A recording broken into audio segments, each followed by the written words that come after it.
মৰমৰ তৃতীয়মান শ্ৰেণীৰ ছাত্ৰ-ছাত্ৰীসকল তোমালোকৰ ভাষাৰ আজি পাঠ নং 13 কামৰ সৰু বৰ্ণাই পাঠটো আমি পঢ়িবলৈ যাম। গতিকে যদি তোমালোকে মোৰ চেনেলটোত নতুনকৈ আহিছা তেতিয়া হলে মোৰ চেনেলটো সাবস্ক্ৰাইব কৰি দিবা আৰু যদি ভাল লাগে ভিডিওটো এটা লাইক কৰিবা আৰু তোমালোকৰ বিভিন্ন ধৰণৰ কথা মনৰ কথাবোৰ জনাবলৈ এটা কমেন্ট কৰিবা আৰু এনে ধৰণৰ ভিডিওবোৰ পাই থাকিবৰ বাবে তোমালোকে মোৰ ভিডিওটো এটা বেল আইকনটো প্ৰেছ কৰি দিবা আৰু বন্ধুবৰ্গৰ মাজত শেয়াৰ কৰি দিবা। গতিকে আহাচোন আমি দেৰি নকৰি পেলাই আজি আমাৰ পাঠটো পঢ়ো। গতিকে কামৰ সৰু বৰ নাই। আমি পাঠটোৰ নামৰ পৰা আমি ধৰিব পাৰিছো চাগে আমাৰ পাঠটোত কি হ'ব পাৰে। যিকোনো কাম সৰু কোনো কাম ডাঙৰ এই কথাটো কিন্তু নাই, যিসকলে জ্ঞানী গুণী লোকে এই কথাটো কৈছে আৰু এই পাঠটোৰ পৰা আমি তাকে বুজিবলৈ যত্ন কৰিম। গতিকে আহাচোন আমি পাঠটো আজি পঢ়ো। ধৰ ধৰ পাৰিবি উঠিল দে দে বল দে। ঘোঁৰাত উঠি অহা মানুহজনে কথাখিনি শুনি থমকি ৰল। তেওঁ দেখিলে চিপাহী কেইজনমানে কেকু জেকু কৈ লুৰ চতি এটা দাঙিবলৈ চেষ্টা কৰি আছে। তেওঁলোকে চতিটো খুটা এটাৰ মূৰত তুলিব। বৰমৰীয়া জমাদাৰ চাহাব এজনে আদেশ দি আছে। হয়নে বাৰু? এই চিত্ৰটো তোমালোকে দেখিছা। ইয়াতে কেইজনমান সেনাই এটা লুৰ চতি দাঙিবলৈ চেষ্টা কৰি আছে আৰু এই ছবিটোত থকা এই লোকজনে টুপি পিন্ধা লোকজনে হৈছে বৰমৰীয়া জমাদাৰ চাহাব আৰু তেওঁ কিন্তু আদেশ দি আছে। ঘোঁৰাত উঠি থকা মানুহজনে কিছু পৰ ঘটনাটো চাই থাকিলে। দেখিছা তোমালোকে ঘোঁৰাত উঠি থকা এজন মানুহ আছে, তেখেতে কিন্তু কিছু পৰ কিনো ঘটি আছে তাকে চাই আছিল। জমাদাৰ চাহাবে আকৌ আদেশ দিলে, পাৰিবি হক দে বল দে। এই উঠিল, কিন্তু কি হব? চিপাহী কেইজনৰ শক্তিয়ে আতিলেহে। তেওঁলোকে চতিটো তুলিবলৈ বাৰে বাৰে চেষ্টা কৰি লেবেজান হৈ পৰিল। মানুহজনে আৰু চাই থাকিব নোৱাৰিলে। কোনে নোৱাৰিলে? এই ঘোঁৰাত উঠি থকা মানুহজনে। তেওঁ জমাদাৰজনক কলে, চিপাহী কেইজনে চতিটো তুলিব পৰা নাই।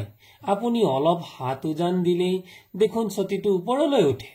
মানুহজনৰ কথাত জমাদাৰ চাহাবৰ খঙে চুলি ৰাগ পালেগৈ। তেওঁ হোটা মাতেৰে কলে, মই হলো বিষয়া, এজন জমাদাৰ।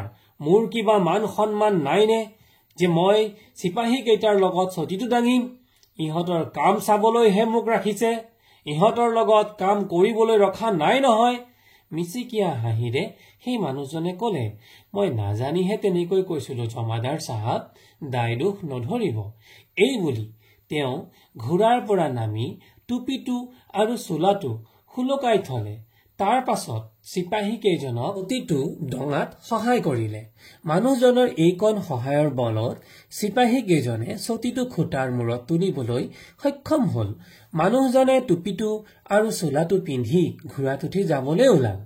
যাবৰ সময়ত জমাদাৰ চাহাবক কলে, জমাদাৰ চাহাব, আগলৈ এনেধৰণৰ কাম কৰিবলগীয়া হলে মোক মাতিব পাৰে। মই প্ৰধান সেনাপতি হৈও এনেধৰণৰ কাম কৰিবলৈ অকণো বেয়া নাপাওঁ। নমস্কাৰ। মানুহজনক প্ৰধান সেনাপতি বুলি জানি জমাদাৰ চাহাব সৰগ পৰা মানুহৰ দৰে থৰ হৈ ৰল। তেওঁ বৰ লজ্জিত আৰু শংকিত হল। কাম কৰিবলৈ কুণ্ঠাবোধ নকৰা এই মহান লোকজন কোন জানানে?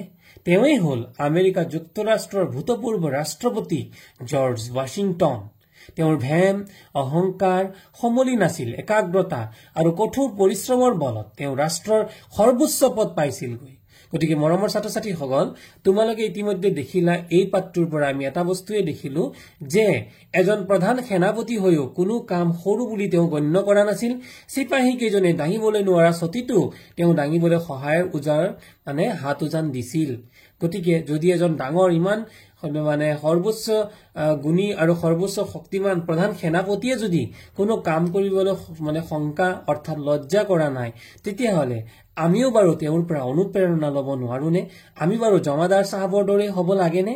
যে জমাদাৰ চাহাবে যেনেকৈ সৰু এটা পদত থাকিও তেহেঁতে অকমানো কাম কৰিবলৈ তেওঁ উৎসাহ নেদেখুৱালে আৰু তেওঁলোকক সহায় নকৰিলে, বৰঞ্চ নিজৰ ভেমটোকে প্ৰকাশ কৰিলে। গতিকে আমি এনেধৰণৰ কাৰ্যৰ পৰা বিৰত থাকিব লাগে আৰু কোনো কামকেই কেতিয়াও সৰু বুলি ভাবিব নালাগে আৰু সদায় পাৰ্যমানে আমি সকলোকে সহায় কৰিব লাগে।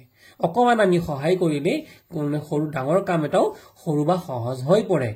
গতিকে আশা কৰো মৰমৰ ছাত্ৰ-ছাত্ৰীসকল পাঠটো তোমালোকে বুজি পাই তোমালোকৰ ভাল লাগিছে আৰু আগলৈকো তোমালোকেও এনে ধৰণৰ কোনো কামক কেতিয়াও সৰু বুলি নাভাবিবা আৰু সদায় আনক সহায় কৰিবলৈ নিজৰ হাত উজান দিবা গতিকে মৰমৰ ছাত্ৰ-ছাত্ৰীসকল আহাচোন এইবাৰ আমি ইয়াৰ প্ৰশ্ন উত্তৰবোৰ সমাধান কৰো পাঠটোত থকা প্ৰথমটো প্ৰশ্ন আছিল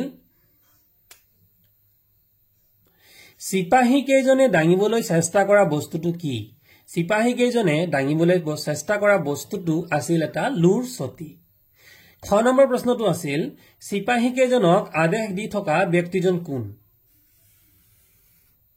সিপাহী কেইজনক আদেশ দি থকা ব্যক্তিজন আছিল জমাদাৰ সাহাব অৱশেষত সিপাহী কেইজনক সহায় কৰিবলৈ কোন আগবাঢ়ি আহিল অৱশেষত সিপাহী কেইজনক সহায় কৰিবলৈ প্ৰধান সেনাপতিজন আগবাঢ়ি আহিল প্ৰধান সেনাপতিজনৰ নাম কি প্ৰধান সেনাপতিজনৰ নাম জৰ্জ ৱাশ্বিংটন তাৰ পিছৰ প্ৰশ্ন প্ৰধান সেনাপতিজনক পাছলৈ কি পদত অধিষ্ঠিত হয় প্ৰধান সেনাপতিজন পাছলৈ আমেৰিকাৰ ৰাষ্ট্ৰপতি পদত অধিষ্ঠিত হয় ইয়াৰ পিছত প্ৰশ্ন হৈছিল কোনে কাক কৈছিল তলত কেইটামান প্ৰশ্ন দিয়া আছে আৰু কোনে কাক কৈছিল আমি ক'ব লাগে ধৰ ধৰ পাৰিবি উঠিল দে দে বল দে এই কথাষাৰ কোনে কাক কৈছিল বৰমুৰীয়া জমাদাৰ সাহাব এজনে উক্ত কথাষাৰ লুৰ ছটি এটা দাঙি থকা সিপাহী কেইজনমানক কৈছিল তাৰ পিছৰ প্ৰশ্নটো সিপাহী কেইজনে ছটিটো তুলিব পৰা নাই আপুনি অলপ হাত উজান দিলেই দেখোন ছটিটো ওপৰলৈ উঠে উক্ত কথাষাৰ প্ৰধান সেনাপতিজনে বৰমুৰীয়া জমাদাৰ সাহাবক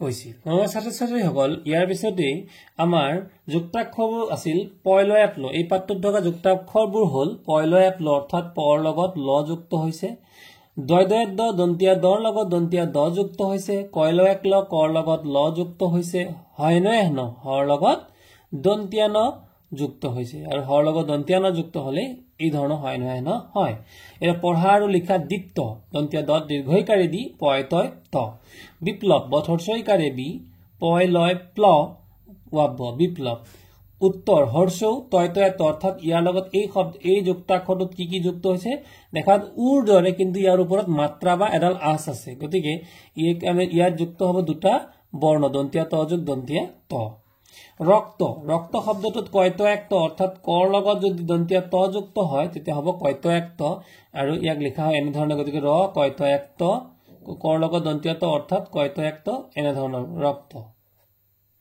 তাৰ পিছত পঞ্জাব নিয়ৰ লগত বৰ্গীয়া জ অৰ্থাৎ নিয়ৰ লগত বৰ্গীয়া জ যুক্ত হলে নিয়জয়ন জ আৰু ইয়াত হ'ব নিয়জয়ন জ তাত আকাৰ পঞ্জাব অন্ত দন্তীয়া নৰ লগত দন্তীয়া ত যুক্ত হলে দন্তীয়া নয়তয়ন্ত আৰু ইয়াত হ'ব অদন্তীয়া নয়তয়ন্ত গতিকে মৰমৰ ছাত্ৰ-ছাত্ৰীসকল সৰুৰে পৰা সকলোৱে ভাল হোৱাৰ হাবিয়াস কৰে জৰ্জ ৱাশ্বিংটনে তেনে হাবিয়াস কৰি একাগ্ৰতা আৰু পৰিশ্ৰমৰ বলত আমেৰিকা যুক্তৰাষ্ট্ৰৰ ৰাষ্ট্ৰপতি হৈছিলগৈ এই কথাষাৰৰ আলমত এতিয়া ভাবা আৰু কোৱা তুমি ভৱিষ্যতলৈ কি হোৱাৰ ইচ্ছা কৰা গতিকে মৰমৰ ছাত্ৰ-ছাত্ৰী তোমালোকেনো ভৱিষ্যতলৈ কি হ'ব খোজা কোনো ডক্টৰ বা কোনো অভিযন্তা অৰ্থাৎ ইঞ্জিনিয়াৰ বা কোনো শিক্ষক বা অন্য পুলিচ হ'ব বিচাৰা নে অন্য কোনো ধৰণৰ চৰকাৰী চাকৰি বা কোনো ধৰণৰ ICS অফিচাৰ হ'ব বিচাৰা নেকি ইত্যাদিবোৰ যি ধৰণৰ তোমালোকৰ মনৰ ইচ্ছা হয় তোমালোকে হেয়াৰ বিষয়ে লিখি তোমালোকৰ শিক্ষকসকলক দেখুৱাবা আশা কৰিছো তোমালোকে পাঠটো বুজি পাইছা আৰু যদি সঁচাকৈ বুজি পোৱা তোমালোকে মোক নিশ্চয় এটা লাইক কৰিবা আৰু মাজে মাজে কমেন্ট কৰিবাচোন